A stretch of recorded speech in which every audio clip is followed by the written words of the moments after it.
Salut à tous, on se retrouve dans une nouvelle petite vidéo collection pour faire le point. Donc je vais vous présenter 20 nouveaux jeux. Allez, on attaque avec Shmup Collection.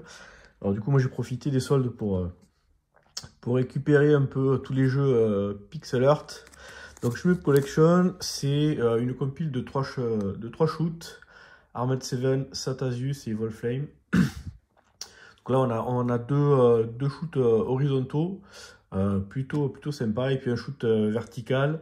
Notez que le shoot vertical, on peut mettre la switch en mode tâté. Sauf que du coup, l'image elle est toute déformée, donc c'est un peu nul. Sinon les shoots sont plutôt sympas. Alors on continue. Chez Pixel Art, Tanuki Justice. C'est un petit jeu de plateforme là où on dirige des Tanuki, des petits shurikens. Donc c'est graphisme plutôt 8-16 bits. Plutôt sympa. Super Trench Attack. Alors là, ça m'a fait. Là, ça fait un peu penser à. Alors Cannon Fodder, ouais, dans l'esprit, donc en fait c'est voilà, c'est pendant la guerre, on dirige un petit perso vu de haut, une espèce de 3D isométrique, et on a des petites missions à faire. C'est assez rigolo dans le comportement des ennemis et tout. Finding Teddy 2, donc un jeu de plateforme aventure. Alors lui je l'ai pas encore essayé, juste regarder vite fait. Mais voilà, comme il était dans un pack pixel art, j'ai tout pris. Pareil, Shing, donc là un jeu, un beat'em all où visiblement on peut faire plein de coups spéciaux. On peut jouer à 4, ça avait l'air d'être un peu le bordel au bout d'un moment. Donc je vais tester ça. Allez, on continue toujours chez Pixel Art, Okinawa Rush. Donc là, un jeu de ninja façon Shinobi qui est normalement assez sanglant. Voilà, je vais le tester là très prochainement. Et alors pas le dernier, l'avant-dernier de chez Pixel Art, Guns of Mercy. Donc ça c'était un jeu qui était sorti sur mobile, c'est une espèce de twin stick shooter, mais on a un petit bonhomme ici là, et donc on doit buter des aliens. Au fur et à mesure on gagne de l'argent, et puis après on recommence le jeu en dépensant les sous pour acheter des armes, et comme ça on évolue petit à petit jusqu'au dernier niveau. Je crois qu'il y a 5 niveaux de mémoire, si je ne me plante pas. Du coup, le dernier de Pixel Art, Ganryu 2.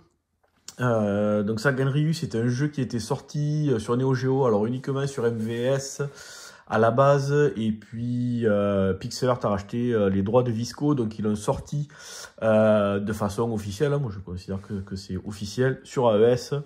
Mais bon, le premier Ganryu, il est pas terrible. Le 2 est plutôt sympa. Jusqu'au dernier niveau où en fait c'est tellement what the fuck la difficulté que ça m'a pété les couilles, et je l'ai pas fini. Mais c'est dommage parce que franchement il était plutôt sympa. Je sais pas si j'aurai le courage d'essayer de le terminer. Alors on continue. Alors lui, Fight and Rage. Donc ça c'est un beat'em all que j'ai découvert grâce à DGJX et Grigovich, qui est vraiment génial. Donc ça c'est un format un peu SD, un petit peu à la Mighty Final Fight et des trucs comme ça là. Et il y a plein de coups. Franchement, c'est vraiment top. J'avais assez peu d'espoir de le trouver en version physique, et puis là au mois de janvier il y a eu les espèces de ventes flash de Limited Run, et à ma grande surprise il était dispo et je me suis jeté dessus. Hades, alors là c'est un jeu qui commence à dater, donc ça c'est un roguelike, voilà, dans l'univers d'enfer en vue 3D. On va pouvoir acheter des armes, upgrader, etc. Il y a toute une histoire. J'ai à peine de le commencer. Et donc, je suis en train de le faire. Cuphead, le jeu qui va te faire péter tes Joy-Con.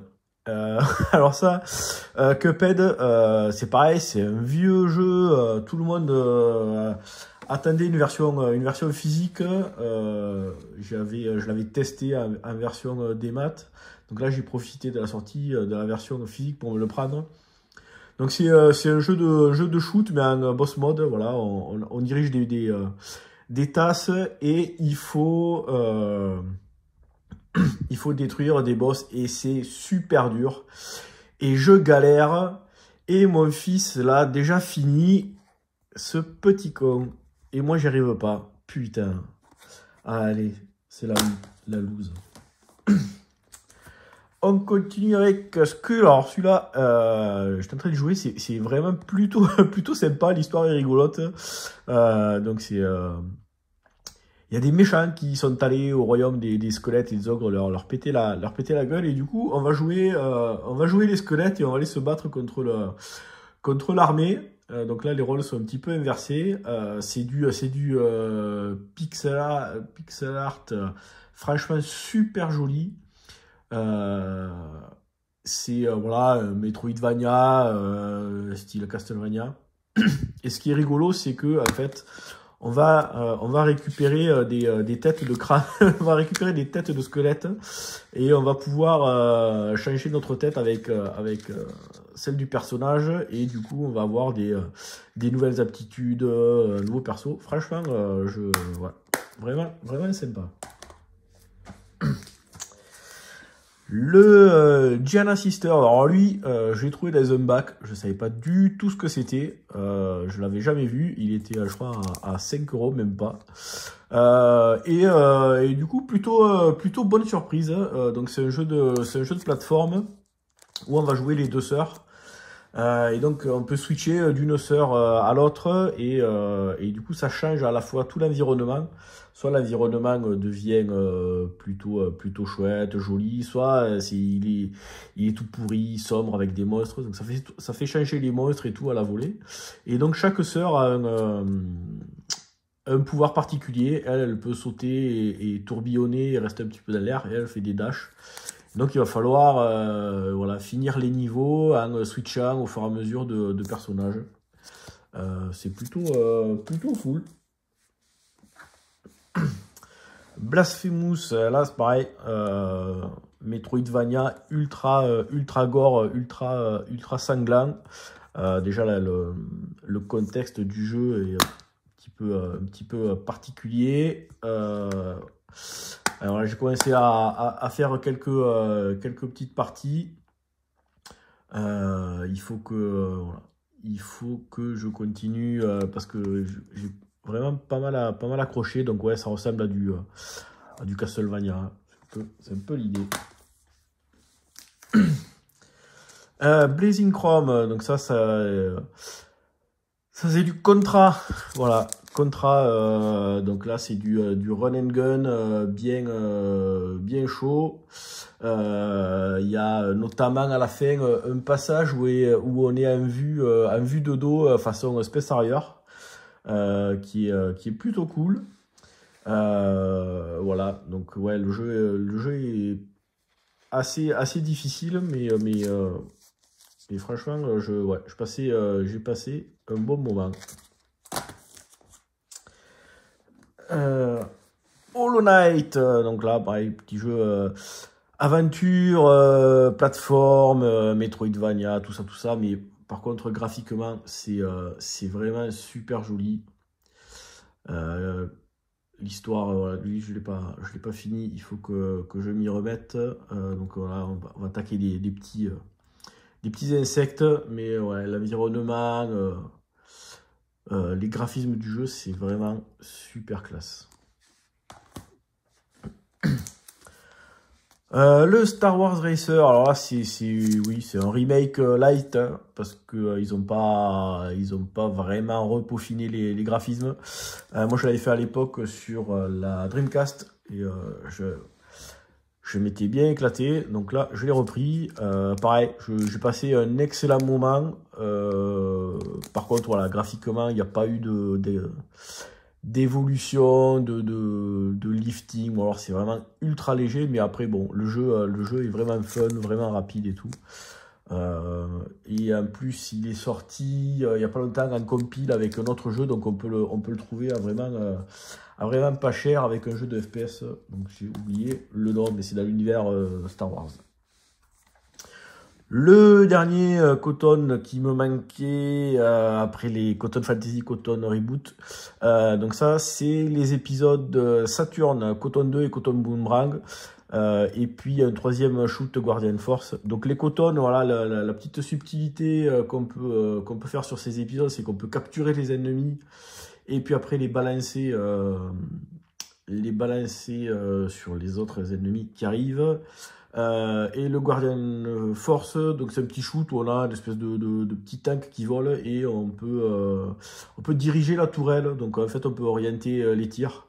Ça fait penser un petit peu à Zero Gunner, le shoot d'hélico là où on peut tourner l'hélicoptère pour tirer. Je les ai pas encore trop creusés ceux-là. Alors, on continue dans les shoots avec Rolling Gunner. Alors là, c'est qu'il y a une petite carte postale. Rolling Gunner, donc là, il y a deux versions. Il y a une version Overpower avec un léger modification de gameplay. Il me semble que dans la deuxième version, le module qu'on a arrête les tirs. Et bon, j'ai pas trouvé ça top. Donc moi je joue à la version originale. J'ai dû faire un test complet. Et pareil, on peut faire des tirs chargés, on peut orienter se servir du petit module là pour le placer, pour tirer. Donc plutôt cool, plutôt sympa comme shoot. Et enfin, on finit avec le Wild Gun Reload. Donc ça c'était un jeu qui était sorti sur la Super Nintendo. Voilà, il y a eu Nam 75 sur Neo Geo, il y a eu Cabal sur arcade. Donc là on est vu de dos, on dirige à la fois hop là, le personnage et puis le viseur. Donc on peut faire des roulades pour esquiver les tirs. Et on se sert du viseur pour tout shooter. Donc on a plusieurs personnages, y compris la possibilité de jouer Untakel. Voilà, franchement, super jeu. Moi, je me suis vraiment éclaté. Bon, eh ben voilà, ça finira notre vidéo collection. On va tout foutre en bordel. Et puis, moi, je vous dis à bientôt pour une prochaine vidéo. Ciao.